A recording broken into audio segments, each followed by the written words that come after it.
All right, all you Catholics out there, we're diving deeper into the ontological structure of the human person today.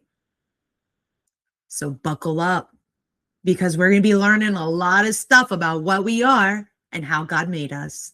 Welcome back to Farmed for Glory. I'm your host, founder of Image and Gift Ministries, Jennifer Prather.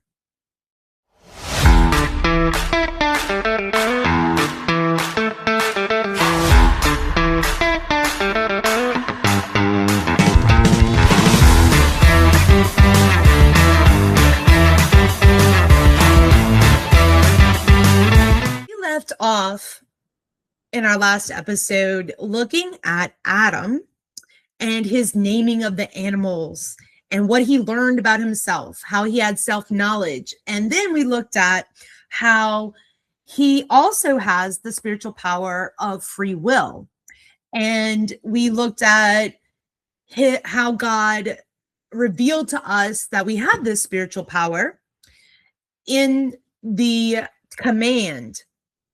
Actually, it was two commands, if you remember correctly, a positive command and a negative command, what human freedom is, and what human freedom's limits are, or how human freedom is limited.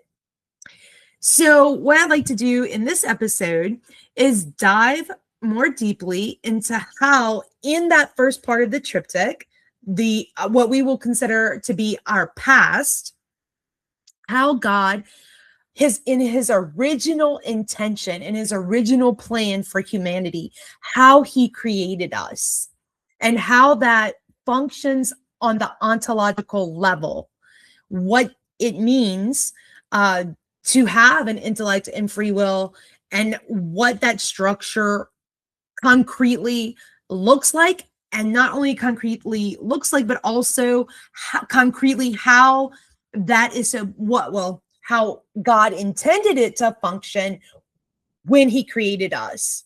So to do that, we are going to look at something called the natural law. And like I already mentioned in a previous episode, natural law it's difficult to understand. But maybe that's just because it's not been adequately explained. At least that's what I'm hoping, because I'm hoping I'm going to be able to adequately explain it. Okay, so picture with me, if you will, just a circle that's going to serve as an analogy for the human soul. And let's say that our circle is divided into 3 levels. And we're going to talk about how in the human soul, even though our soul is not divided into 3 levels, not like that, it's just an analogy, and every analogy is going to have inadequacies because it's an analogy. It's a comparison, right? So it's not going to be perfect, but we're going to do our best. And we're going to define some words before we go too far into that analogy, actually. So number 1, a reminder. When we talk about nature, including the root word for natural, which the root word would be nature, okay? When we're talking about nature, we are talking about the being of something. We're talking about the isness of it, or the identity of it, what a thing is. That is its nature.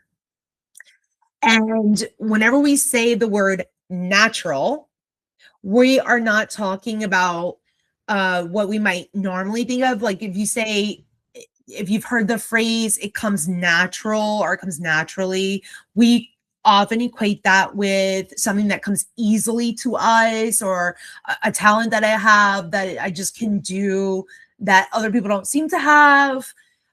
That's not what it means in this case. That's not what we mean by nature. That's not what we mean by natural when it comes to the natural law. What we mean by the word natural when we use it in the case of natural law, what we mean by that is it's the law that God has put into our nature, into our very being, into our very essence. And that's the first definition that we're going to have to know and understand to be able to understand the ontological structure of the human person and how it's supposed to function, or how it was functioning before sin, which is our history, right? That first part of the triptych. Okay. Next definition that we will need is the word natural inclination. Again, natural, same definition. It is in our nature because it's part of our being. It's a makeup. It is constituting our very essence. Inclination is exactly what you're thinking it is. It means that I am drawn to something, or I am inclined to something. So I am gravitating toward it. So when we say natural inclinations, what we're talking about are things that I am drawn to, that I am inclined to, because it is in my nature to be so inclined. And I'm going to be giving examples. So just hang with me here. Okay. Third definition that we're going to need. We're going to be talking about how in the human soul, we have things that we share in common with other kinds of beings. And we're going to call that levels of being. And so one of the levels of being that we'll talk about is the level of sensible being. Now, when we say sensible, we are not talking about the same connotation of the word that would mean like it makes sense, even though it will make sense. Okay, but we're not talking about like common sense or that makes sense. We're talking about beings, sensible being. Okay, we're talking about beings that have senses. Okay, so like our five senses, and then some others that I'm going to mention. Okay, so now that we have our definitions, natural means that it's in our being, it's in our nature. Inclination means that because of it's in my nature, like I'm inclined to this by my nature, right? And then we have the level of sensible being, which means all beings that have senses. Okay. So now back to our circle that represents the human soul. Imagine the human soul has three levels. Okay, so one, I like the bottom of the circle. In the middle is two, and at the top, three. Okay, so three levels. These are the levels of being. And I'm going to tell you what we have in common with other created things and what we have in common with other created things that are visible, and what we have in common, what we do not have in common with other created visible things. Yeah. Okay. All right. So let's start on that lowest level. Okay. So human soul, circle, lowest level. Okay. Humans share in common in our being with every other kind of created being, called the level of all being. That just means on the level of everything that is created. Okay, so all things that are created share in common the natural inclination to keep existing. Like if a thing exists, it wants to keep existing. We share this in common with every kind of nature that God created, every kind of thing that has life. We're going to limit ourselves to living things for this, by the way. Anything that is alive, it has the inclination in its being to keep on being alive. Okay. That's the first level. We share that in common with every kind of living thing. The second level. So this is that middle level in our circle, or in our soul circle analogy. On the second level, we share in common with all things that have senses the natural inclination to procreation and education of offspring. So we have everything, every kind of being in the visible world that has senses: touch, taste, smell, hearing, sight, and internal senses. Did you know that we have internal senses? It's a whole side thing, but we do. We have internal senses. Two of them are memory and imagination. I'm going to get to that in a moment, how we share that in common with all things that have senses. We have the natural in our being. We are inclined to procreate and to educate our offspring. And we're going to pause here, and I'm going to give some examples. Okay. So, number one, on the level of all being, we see this really clearly in like animals. Think about it. Animals have evolutionary capability for protecting their lives, to continue their lives. Like skunks come to mind. What is their defense mechanism against predators? To spray, right? This gross smell, right? That's their survival, right? They're trying for. Okay, I'll give you a better example from my own life. Okay, I am a serial plant killer. I cannot keep a plant alive. They don't survive. I don't know why. My husband has even bought me plants that literally say on the tag that comes from the wherever you get plants. I'm really bad at plants. Anyway, and it says like, you cannot kill this, and they die. I don't. Anyway, it doesn't matter. I can't do plants. They don't survive with me.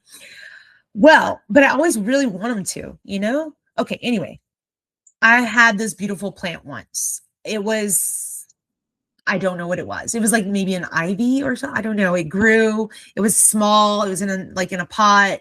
And then like it kept getting bigger and taller and beautiful green leaves. It was gorgeous. And so I had this beautiful plant. I put it on my patio outside, and I thought I was doing really good. I even bought like one of those little watering things, you know, with the holes in the thing that you can pour. Anyway, I mean, I was like going all out for this plant. I was like, this plant is so beautiful. I'm going to keep it alive, and I am going to like, you know, remember to water it, and which I don't usually do, but anyway, and I did. I did good. I was faithful. I watered it.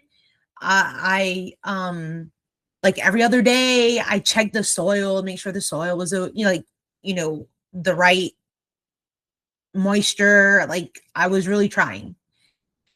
And I had the plant in a more shady part of the patio. And after a few weeks, I started to notice that like half of the plant, the leaves were starting to like kind of droop. You know, I was like, oh no. Does it need more water? It didn't. So anyway, that didn't work. I tried more water. Didn't work. Didn't help. Then the leaves just on one side of the plant started to like turn brown. I was like, does it need fertilizer? Like I would, tried some fertilizer. Anyway. After about another week or so, maybe longer, I come out and I come to water the plant, and I notice the plant is literally starting to grow toward the right. It was like growing. And then I realized my poor plant was trying to grow toward the sun. Like it was fighting for its life. Okay. It was like, I didn't realize the plant was supposed to not be shaded. It was supposed to be in the sun all the time. And I had put it where most of the day it was getting too much shade. So literally, in the nature of this plant, it had the inclination to continue living. Like it was literally trying to grow toward its life source, the sun. Okay, so we share in common as human persons this in our very nature. We want our lives to continue. Now, second level, sensible being, things we share in common with other living things that have senses. The natural inclination to the procreation and education of offspring. So if you've seen those cute videos, like one of my favorite is like the mama bear is and the baby bears are crossing the street, and then like one of the baby bears can't like pull himself up over the curb all the way, so mama bear goes back to get the baby bear and helps the baby bear come, like picks it up, puts it over the whatever the obstacle is. See that why is that mama bear helping that baby bear? Because that's her offspring, and that is a way that mama bear is educating that baby bear, like going to help it. And okay, another example that comes to mind, like if you have the otter, did you know that female otters swim on their backs for like 6 weeks with their babies on them, like just swimming on their back because the babies can't swim yet. Anyway, the point is, right, that whenever we say the inclination of procreation, of course, we know what that is. Okay, to continue the human race, that's like it's in our nature to want to continue the race. But it's also in human nature that we would want to educate offspring. But educate offspring here doesn't mean send them to school. It's not, okay. It means teach them how to be human, like teach them their value, teach them their dignity, support them by being good parents to them. That's what educating means in this case, right? So we share that natural inclination with every living thing that has senses. And it's at this level, this middle level in our analogy of the soul, the circle. It's at this level where our similarity with the animals ends. And it's not just our external senses that we share in common. We also have internal senses. Two of them are the memory and the imagination. And like for instance, if you have a dog, I'm a dog lover, so I have dogs, and I know that my dogs dream. I know that my dogs dream because I watch them sleep and they're like on their side running in their sleep, or they're barking in their sleep, or I can always tell when they're dreaming. One of my dogs makes like these weird noises when she's dreaming. Dreams occur in the imagination. So that's why when we dream, so if I have a dream, we can do things like, drive our car up a building, things like that in our dreams, because the dream is happening in the imagination.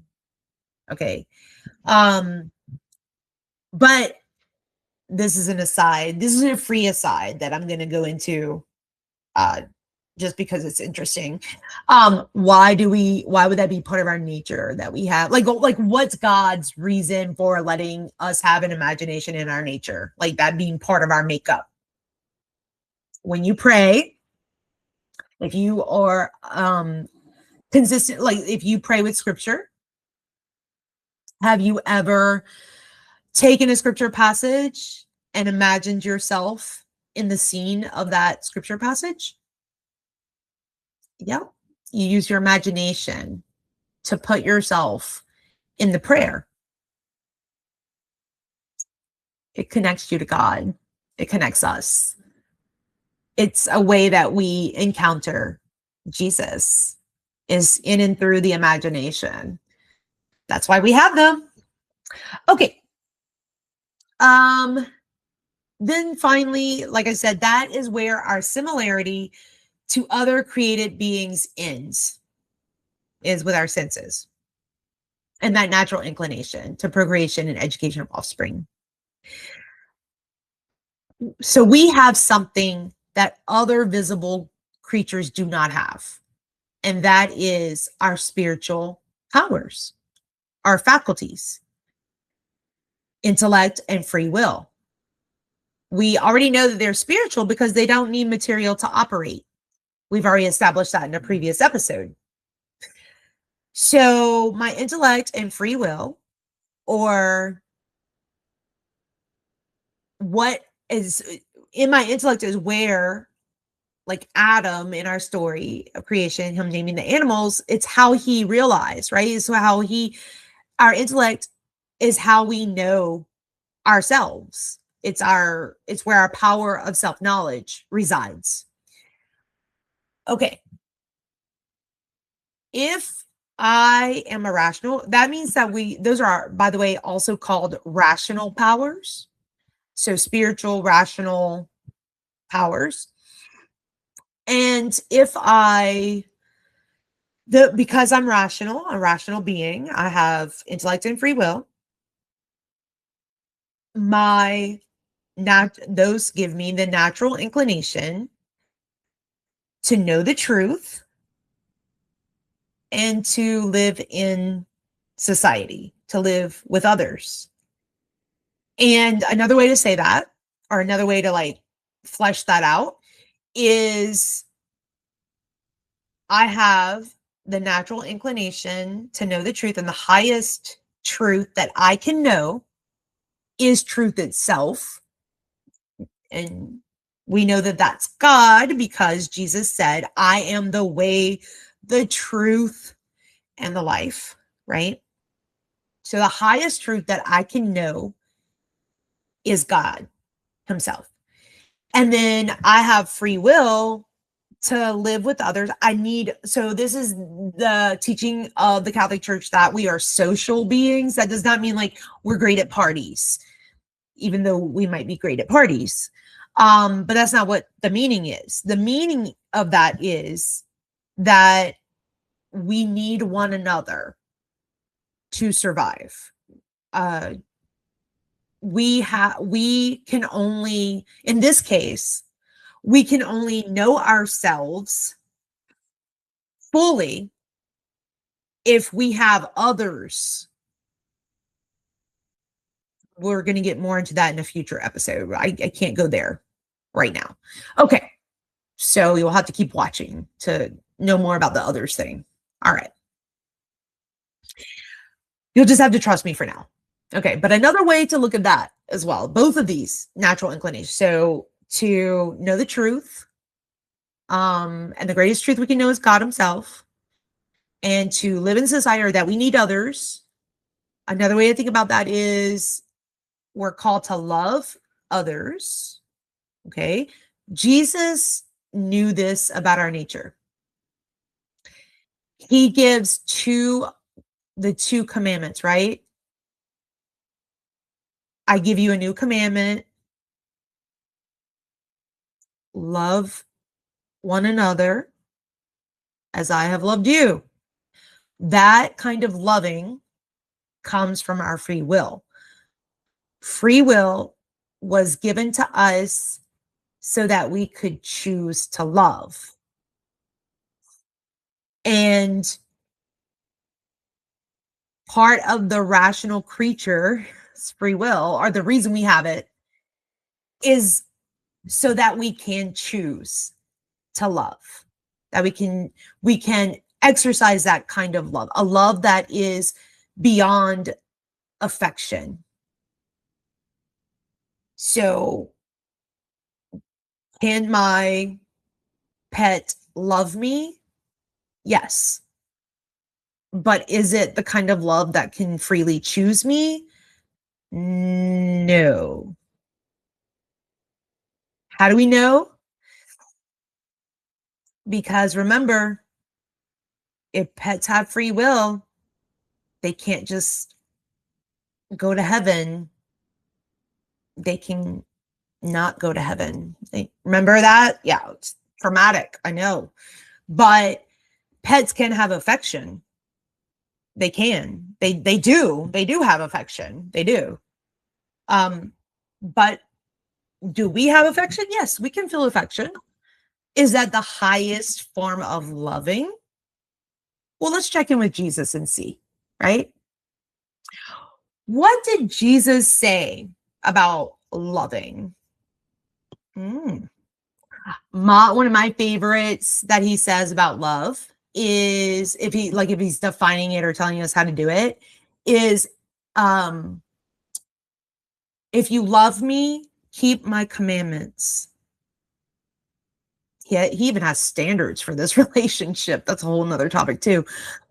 Okay, so if you love me, keep my commandments. Also, he said, no greater love has any man than to lay down his life for his friends. That's another way that he defined love. Well, that kind of loving is a kind of loving that comes from a different place. It comes from the will. It's choosing. It's choosing the other over self. It's choosing God over myself. It's choosing God over everything, right?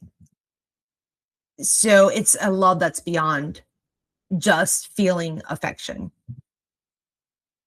And rational creatures, that's what makes us rational. And Jesus, like I said, he knew this about us, right? Right? What's the greatest commandment? Love the Lord your God with all your heart, with all your soul, with all your mind, all your strength, and your neighbor as yourself. Two greatest commandments, right? Why were those the two greatest commandments? Because they're in our nature. That's why. Okay. Moving on. Before sin, now we have a more complete picture of the ontological structure of the human person. Okay. So now what we're going to look at is how does before sin, because remember, we're in the first part of the triptych. So this is before original sin. And we're going to talk now how this way that we are structured, which we're still structured that way, by the way, but before sin, it functioned differently than it does now post sin. Okay. So before sin, everything in the lower inclinations was directed to our highest inclination, knowing God and loving, right? Those two, rational. So everything in the human person, everything that the human person was directed to the highest inclination. And the highest inclinations, the rational inclinations, knowing the truth, knowing God is the greatest truth you can know, and then loving God and loving the other in the will, also perfectly ruled over all of those lower inclinations. So what was highest in us, our rational powers, our rational faculties, what John Paul II called self-dominion. Now, this word dominion, it sometimes gets some negative pushback. I was in a class, I won't say where, and I mentioned the word self-dominion, and I caused a bit of an uproar because people did not like that word dominion at all, because the connotation behind it was dominate. I'm supposed to dominate. No, that's not how we're supposed to act toward creation. So in the beginning, if we go back to the first story of creation, we see God gifting the male and female, the man, the woman, with dominion over all of creation. But what did that dominion mean? It meant stewardship. That's what it meant. That God gave to humanity everything that was created, the entire visible world. Remember, because only the human person was set into the covenant with God. Because remember, only the human person was set into the covenantal relationship with God. Remember, partner of the absolute, capital A. So only the human person was set into that relationship. And then everything else in the visible created world was given to the humans, not for their domination in the sense of abuse, but dominion, as in be my cultivator, right? Cultivate the garden, Adam. Don't misuse it, don't abuse it, cultivate it. And then all of other creation as stewardship. That's what dominion means, right? In this case, anyway.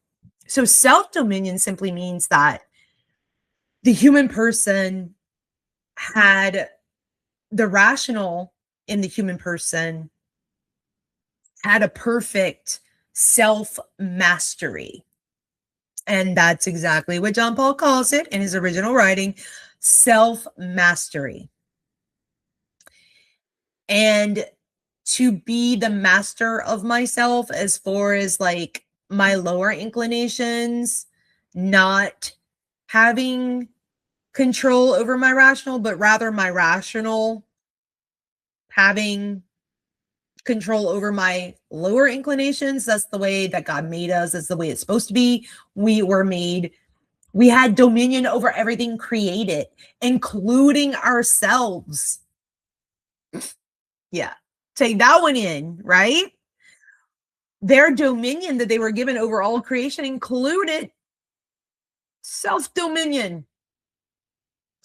And what that looked like was what was rational in the human person had a perfection of mastery over all those lower inclinations. And why? Because everything rational in me gathered up everything lower, all those lower inclinations, gathered them up and offered them to a direction, or another way to say it, ordered them to our highest end, which is to know the truth about God, or to know truth itself, which is God, and to love with our wills, right? That love that's beyond affection. That love is self-sacrificing love that says, I'm going to put you, God, first, and then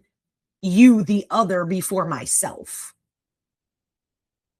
That is what this is the way that our ontological structure was created, and it was the original way that it functioned.